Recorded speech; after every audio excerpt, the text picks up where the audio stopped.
Porque essa ligação direta com Deus nos é suficiente. Adão e Eva, eles tinham a suficiência de Deus na vida deles. De que mais eles precisavam? De que mais?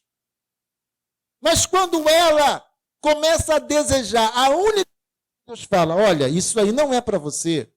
Quando Eva começa a desejar, a única coisa que Deus diz, olha, não toque nisso. Ela está se rebelando contra essa suficiência. É quando você, que sente a presença de Deus, que chora, que se emociona, que sente algo impactante, transformador, aí você começa a receber convites. A sua atenção começa a ser desviada. Pô, vamos ali, tem uma balada ali, vamos lá. Ah, vamos curtir um pouquinho.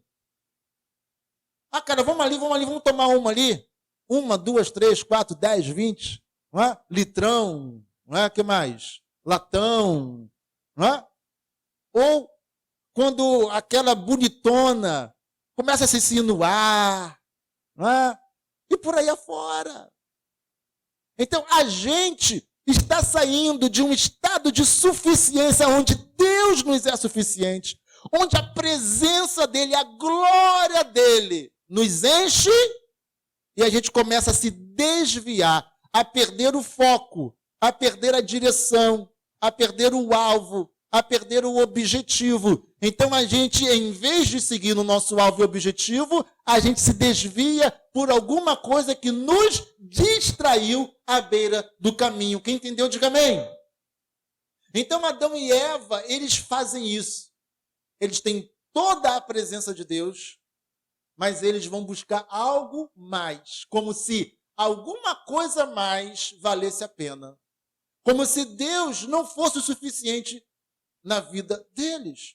E quantos de nós que às vezes achamos que Deus não nos é suficiente e vamos nos desviando por um caminho de pecado, por algo a mais, por um desejo a mais, por alguma coisa a mais que buscamos. Então esse foi o pecado de Adão. Não aceitar a suficiência de Deus e achar que havia algo mais para eles fora de Deus. Pecado é buscar alguma coisa para nós fora de Deus. Quem entendeu, diga amém. De novo, pecado é buscar alguma coisa para nós fora de Deus. Então, quais são as consequências do pecado? Vamos ver aqui. Romanos 3, 23 vai dizer, porque todos pecaram. Alguns pecaram? Alguns pecaram? Meia dúzia pecou? 10% pecaram? Todos pecaram e destituídos estão da glória de Deus. Não alcançam o padrão de Deus. Todos, não há exceção. Todos pecaram e estão destituídos, estão fora da glória de Deus. Assim como Adão e Eva, que tinham a intimidade com Deus, que tinham um relacionamento com Deus diariamente, agora são expulsos do Éden.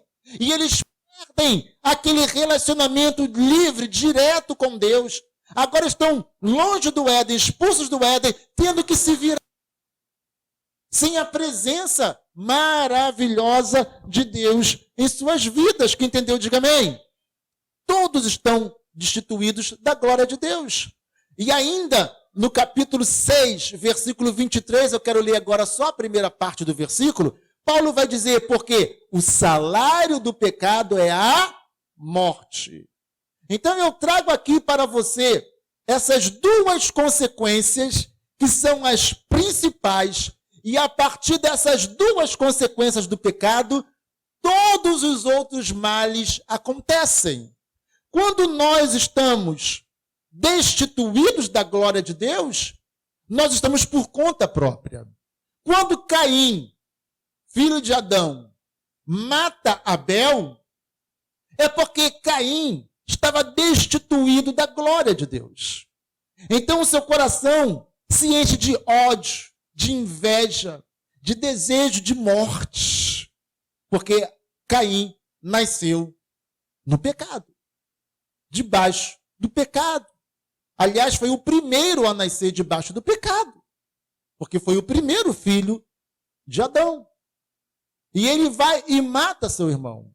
Então, quando estamos destituídos da glória de Deus, é isso que acontece. Todos os demais males acontecem a partir do momento em que nós estamos separados de Deus. A pessoa está na casa de Deus, na presença de Deus, cheio da presença de Deus, servindo a Deus. Aí, por causa de alguma razão, a pessoa se afasta de Deus, se desvia da presença de Deus, sai da igreja. O que vai acontecer com aquela pessoa? Normalmente, daqui a pouco a pessoa está cometendo todos os tipos de pecado. E tem algumas que são tragadas por Satanás mesmo. Vão para as drogas, vão para a prostituição, se acabam. Perderam a presença, a glória de Deus, perderam o temor. Lentamente vão perdendo o temor. Lentamente vão perdendo o desejo por Deus. E quando nós perdemos o temor e o desejo por Deus, nós somos entregues a todo tipo de atitude, desejo, sentimento, pensamento ruim e negativo. Então, o salário do pecado é a morte. Tudo isso vai gerando a morte. As duas principais consequências do pecado são essas, porque essas vão gerar todas as demais. Miséria, tristeza, vai gerar ansiedade, vai gerar depressão, vai gerar doenças, vai gerar maldades, sentimentos ruins. Tudo isso vai sendo gerado por causa dessas duas coisas. Separados de Deus e tendo a morte como recompensa. Não apenas a morte física. Lembre-se, morte espiritual. Vamos ver Romanos 3, agora do 9 ao 18. Vamos ler agora esses versículos todos. Eu vou trazer a nova versão internacional para nós lermos esse texto. Romanos 3, do 9 ao 18. Preste atenção nesse texto. Olha o que o pecado, que nos separa de Deus, que nos destitui da glória de Deus, faz conosco. Paulo está dizendo, que concluiremos então? Estamos em posição de vantagem? Não. Já demonstramos que tanto judeus quanto gentios estão debaixo do pecado. Como está escrito, não há nenhum justo, nenhum sequer. Não há ninguém que entenda, ninguém que busque a Deus. Paulo aqui começa a falar, porque os judeus acham que eles têm um privilégio pelo fato de eles terem a lei de Deus. Que para eles foi revelada a lei, a vontade de Deus. Então são um povo especial. E Paulo está dizendo, olha, vocês foram especiais, mas vocês perderam a visão, a missão de vocês. Vocês continuam sendo especiais. Mas todos os demais também se tornam especiais em Jesus.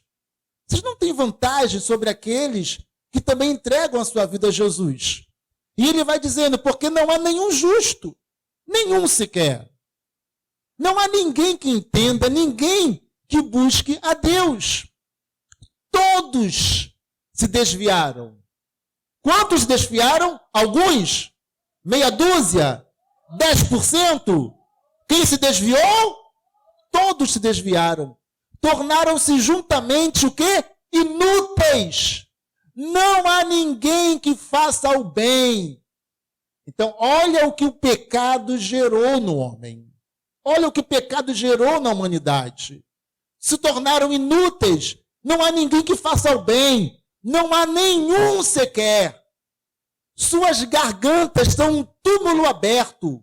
Com suas línguas enganam.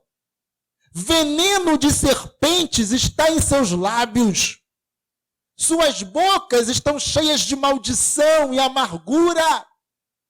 Seus pés são rápidos, são ágeis para derramar sangue. Ruína e desgraça marcam os seus caminhos. Por onde passam, tem desgraça e ruína.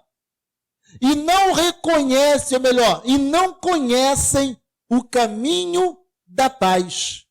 Aos seus olhos é o quê? Inútil temer a Deus.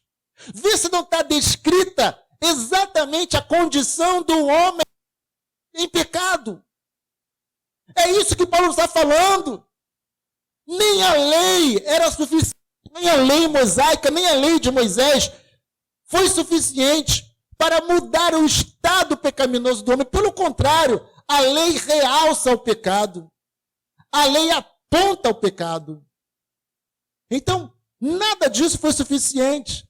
Tanto judeus como gregos, ou seja, tanto judeus como gentios, todos estão debaixo do pecado. Todos estão igualmente carentes de Deus e de sua misericórdia e de sua graça para serem justificados. O pecado tornou-nos maus. Amém ou não amém, amados? Não há sequer um que faça o bem. Então, aqueles que se acham bonzinhos, querido, você não é bonzinho. Aliás, eu já mencionei aqui, eu estou para gravar um vídeo, não gravei ainda. Pessoas boazinhas, geralmente, são pessoas que lá no fundo não são boazinhas. Elas demonstram serem boazinhas. E muito do que elas fazem, não fazem por serem boazinhas. Mas não é um assunto para agora. Okay? Então, essas são as consequências do pecado. Então, agora vamos passar para o terceiro, ou a terceira parte desse tema, que é como se livrar do pecado. Então, já vimos que nascemos no pecado, não importa o que façamos, não importa o que nós queremos ou desejamos, já nascemos em pecado. Só por termos nascido, pronto, já somos pecadores. Mas também aprendemos e entendemos que nascemos no pecado, mas nós também deliberamos pecar. Decidimos pecar. Nós vimos que a consequência disso é a separação de Deus, é a morte, é a condenação eterna. Agora, o que nós precisamos? É entender como nos livrar disso. Porque se eu já nasci no pecado, como que eu vou me livrar dele? Se eu cometo pecado ao longo da minha vida, como que eu vou me livrar disso? Se o pecado gera morte, inclusive a morte eterna, que é a separação eterna de Deus, como me livrar disso? Como fazer, então, para que eu seja aceito por Deus, para que eu seja salvo, para que eu tenha uma vida eterna com Deus, para que a minha condição seja mudada? O que eu tenho que fazer? E aí está, então, o tema central. Nada que possamos fazer mudará a nossa condição. Eu vou tentar ser bonzinho para eu reencarnar. Querido, para com isso. Primeiro que você não vai reencarnar, porque não existe reencarnação. Não, eu vou tentar fazer o bem, fazer caridade. Nesse frio eu vou distribuir cobertas e sopinha quente, alimento para os moradores de rua. Ótimo, parabéns, nota 10. Lindo, maravilhoso, e Deus se agrada. E Deus abençoa aqueles que fazem isso, independentemente de sua religião. Deus abençoa aqueles que praticam o bem, independentemente da tua religião. Mas isso não nos conduz à salvação eterna. Isso não nos livra do pecado. Isso não resolve o problema de culpa que nós temos pelo pecado. Não há nada que possamos fazer que nos livre do pecado. Ah, então estamos perdidos. Não, não estamos perdidos. Estávamos perdidos. Mas não estamos perdidos. Por que não estamos perdidos? Vamos ler esse texto aqui e depois a gente finaliza, então. Romanos 3, do 20 ao 28. E dessa vez eu trouxe a nova versão transformadora, a NVT. Nova versão transformadora, porque traz uma linguagem interessante. Então vamos ler aqui do 20 ao 28, Romanos 3.